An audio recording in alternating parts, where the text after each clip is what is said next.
புதுச்சேரி சட்டமன்ற தேர்தலுக்கான வாக்குப்பதிவு நாளை நடைபெறவுள்ள நிலையில் நேற்று மாலை 5 மணியுடன் பிரச்சாரம் நிறைவடைந்தது. இதில் காரைக்கால் மாவட்டத்தில் உள்ள 5 தொகுதிகளிலும் வேட்பாளர்கள் தீவிர பிரச்சாரத்தில் ஈடுபட்டு வந்தனர். இந்நிலையில் நிரவி திருப்பட்டினம் தொகுதியில் பாஜக சார்பில் போட்டியிடும் மீனாட்சி சுந்தரம் மற்றும் திமுக சார்பில் போட்டியிடும் நாக தியாகராஜன் ஆகியோருக்கு கடும் போட்டி நிலவி வரும் நிலையில் நேற்று முன்தினம் நடைபெற்ற திமுக வேட்பாளர் பேரணியில் 100க்கும் மேற்பட்டோர் இருசக்கர வாகனத்தில் கலந்து கொண்டனர். அப்போது பாஜக வேட்பாளரின் வீட்டினுள் பட்டாசுகளை வீசி அவரது வீட்டின் கதவை கடுமையாக தாக்கி வன்முறையில் ஈடுபட்டுள்ளனர்.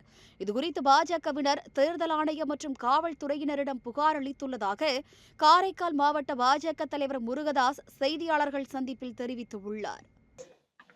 இன்றைய தினம் காரைக்கால் மாவட்ட பாரதிய ஜனதா கட்சி சார்பாக அதனுடைய மாவட்ட தலைவர் என்கிற முறையில் எங்களுடைய வேட்பாளர் திரு TKSM மீனாட்சி சுந்தரம் அவர்களுடைய அலுவலகம் மற்றும் அவர்களது இல்லத்தருகே நடைபெற்ற குறிப்பாக திராவிட முன்னேற்ற கழகத்துடைய வேட்பாளர் திரு நாக தியாகராஜன் அவர்களது முன்னிலேயே அவர்களுடைய தொண்டர்கள் என்று இருசக்கர வாகனங்களில் வந்த சில குண்டர்கள் அலுவலக வாயிலில்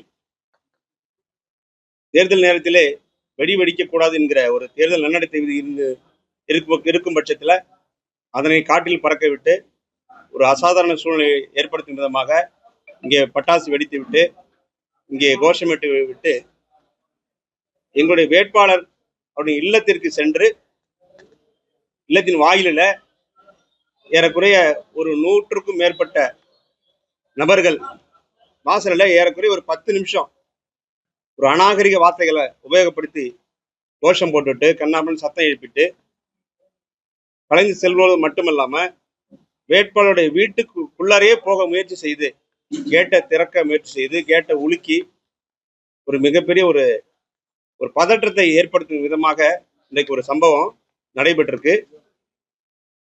அதற்காக தேர்தல் கமிஷன்லையும் காவல்துறையிலையும் நடவடிக்கை எடுக்கணும்னு சொல்லிட்டு இன்றைக்கு ஒரு புகார் மனு வழங்கி வந்திருக்கிறோம்.